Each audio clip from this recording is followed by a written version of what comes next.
The report for today is as follows. We had 634 new cases and 16 people have lost their lives. Total number of active cases in the state as of today stands at 4,915. I would also like to inform you that the testing also has been maximum this month. We are close to touching 50,000 tests, today being the 17th of May. Last month, in the whole month of April, we touched 60,000.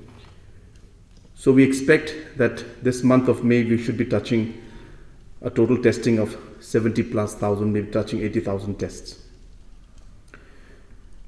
I would also like to inform you that in the last 1 month, after a lot of work that has been done by the officials, the health department and the government together, we have been able to expand our oxygen supported beds from 350 to 750 today. And we are hopeful to expand that to 1,000 oxygen supported beds in the next 2 weeks. When we started off with the second wave, we had approximately 700 oxygen cylinders.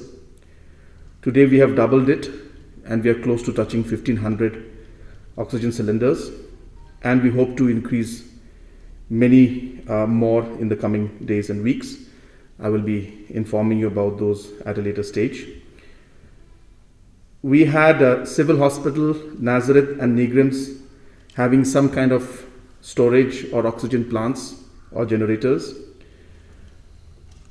But within the next few hours and in the next few days, we should be upgrading the services in Civil Hospital Shillong and in Ganesh Das Hospital, as well as in RP Chest Hospital. So we'll be having oxygen plants in these 3 hospitals very, very soon. Upgradation in Civil Hospital is going on as we speak.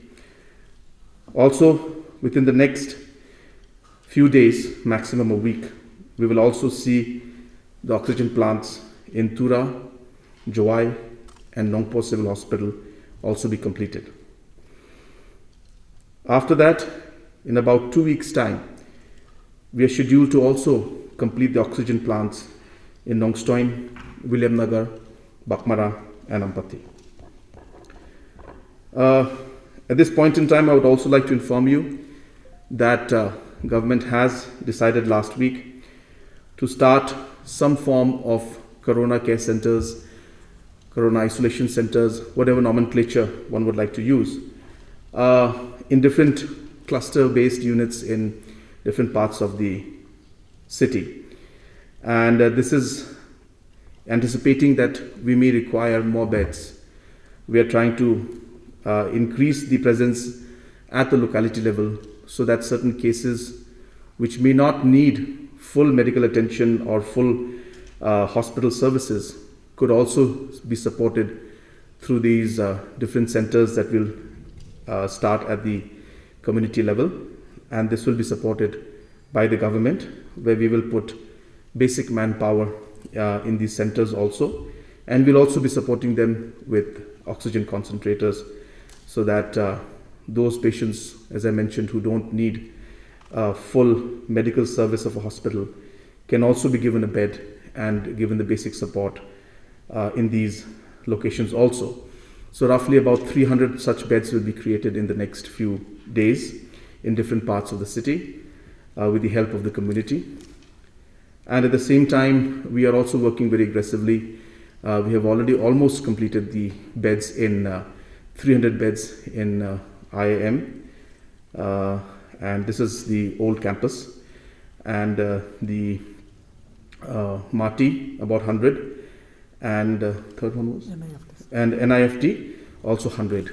We are also looking at supporting these centers, at least 50% of these beds with oxygen concentrators, so that in case there are patients who require basic support of oxygen can be given oxygen through these centers also. Our preparation started almost 2 weeks, 3 weeks back, and that's why these restrictions were in place. But yet, we were not able to slow down the spread of the virus. So there are many factors for that, and we need to realize that government will put restrictions, but even at individual levels, we need to ensure that we follow our protocols, even at home.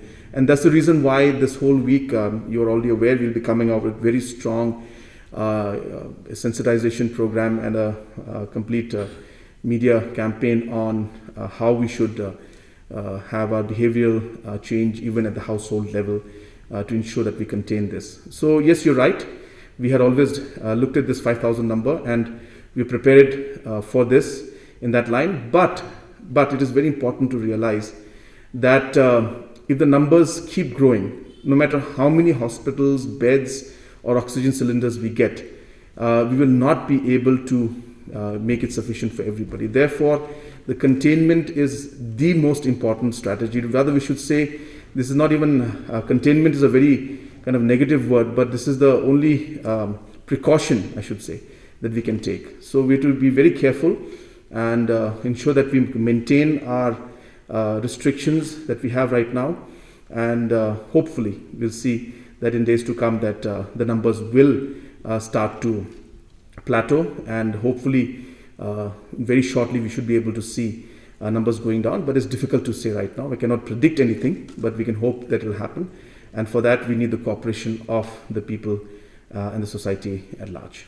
We saw that certain market areas were getting crowded, so instructions have been given to the DC to close those areas and those markets down completely, and wherever the norms are not being followed, we are going very aggressively and closing those those areas down. And now, as I said, this is not a fight that the government will do on its own. We will play our role, but the discipline from the society is very, very important. So therefore, we have been understanding that people need the basics. People need to get their food and everything. So we had given a bit of relaxation in those areas, but wherever we are seeing that people are not adhering to the protocols, we are closing those sections down. So yes, we have seen this kind of a trend, but by and large we have seen that people have been compliant, but there have been different cases of areas and markets where people did not follow the protocol, and we are taking stern action and closing those sections. That 80% of the vaccination centers are still for 45 plus. So therefore, the vaccination program is going on as planned. Of course, there is a large shortage in the supply of the vaccination, and that is what is causing a bit of inconvenience for the people. But we are trying to manage with whatever quota that we're getting. We are hopeful that, as we all have been reading in the press and the news, that we are hopeful that in the coming weeks the production will go up. We have seen that India would be able to touch close to 15 crore of vaccines in a month, per month, by say July, August. So if those kind of numbers touch in and slowly the numbers go up, then we should be able to see the vaccination program improve. So we are waiting for the supplies. So we have only received 42,000 shots for the 18 plus category. We need 30 lakh for the 18 plus category. So we still need 29.5 lakh shots for the 18 plus category. I mean to say, last year in the first wave, we saw people, mostly because of the fear, a lot of people did not go to home and they went for the isolation centers given by the government. But this year, we saw a lot of people going for home isolation, and we have been encouraging home isolation because there's obviously logistical challenges are there when we have large quarantine centers and isolation centers. So it does make a lot of sense even from a logistics point of view. But yes, the point that if the protocols are broken at house, if the individuals who are positive don't contain themselves in the room that they're meant to be, and still mix around with the rest of the family members, then obviously the virus will spread. And that's the reason why we are stressing this whole week on a very aggressive program to stress on this entire program of ensuring that protocols are followed even when you're in the house. So you need to wear the mask, and especially people who are positive, they need to ensure that they don't mix with anybody. But at the same time, we also realize that there are a lot of places and houses and individuals who don't have the extra room to spare. And that's the reason why last week we've decided that government will support community centers if they come up, and that will be decided by the respective BDOs and the DCs which area requires, along with the headmans and the local leaders, on which areas should have these community centers. So that's a kind of a double kind of pronged strategy we have gone ahead with this. But then there are cases where people don't have the additional rooms, and the economically weaker section will face those problems. And realizing that, we have decided to support community centers wherever the community is willing to give a space. Government will give some kind of a financial support, and the BDO and the DC will decide on which centers are to be supported and to be opened up, and based on that we will support from the government side. So we're going for both strategies out here. In all these centers which I just mentioned to you, for example Jowai and Nongpo and Tura, the oxygen plants are going to be set up in the next 1 week. They have enough beds. Enough means, well, there's never enough, but we will be enhancing the number of beds out there which will be supported by oxygen. So close to about maybe 40 exactly, depending on the size of the plant, which I don't have details with me right now, but anything between 30 to 50 beds in every district. The major districts will have, in the civil hospital, will have oxygen supported beds. This is a high flow oxygen I'm talking about. And in places like Tura, we have already sanctioned and given the work order for the 100 bedded COVID facility, which will also have all 100 beds with oxygen. Obviously, we'll have to fill it up with cylinders and put it there. So similarly in Jowai and Nongpo, also somewhere it will be civil hospitals, somewhere we're going for the MCH, the Mother and Child Hospital. So depending on the locations, so you're right, we have realized this importance of ensuring that the rural infrastructures also are upgraded. So this work for this has started almost about 2 weeks back. And now, as I said, the work as we speak is going on, and we're hopeful that 3-4 locations I mentioned just now, the oxygen plants will be up in about a week's time, and then the other 3-4 locations in about 2 weeks' time. So almost all the district headquarters will have some form of oxygen supported beds to ensure that if there's any kind of district situation, then at least basic facilities are there for the people. It's not a hospital, it's a facility. It's a COVID facility. This will be ready by July. As I said, the work order has already been given. The locations are already being prepared.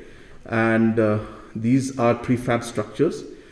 These are more like boxes, which are ready-made. They come ready-made, and they just fit it right there. They have got full air circulation systems in it. They have got ICU facility options in it.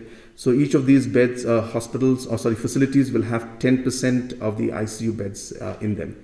So yes, the expenditure has crossed, of course, 400 crores, which you mentioned. But we are seeing that this time around the expenditures may not be as high as what we had last time. The reason for that is that last time things were very chaotic, and there was no time to really decide or think whether it's the right or the wrong thing. We had to pay for people coming back.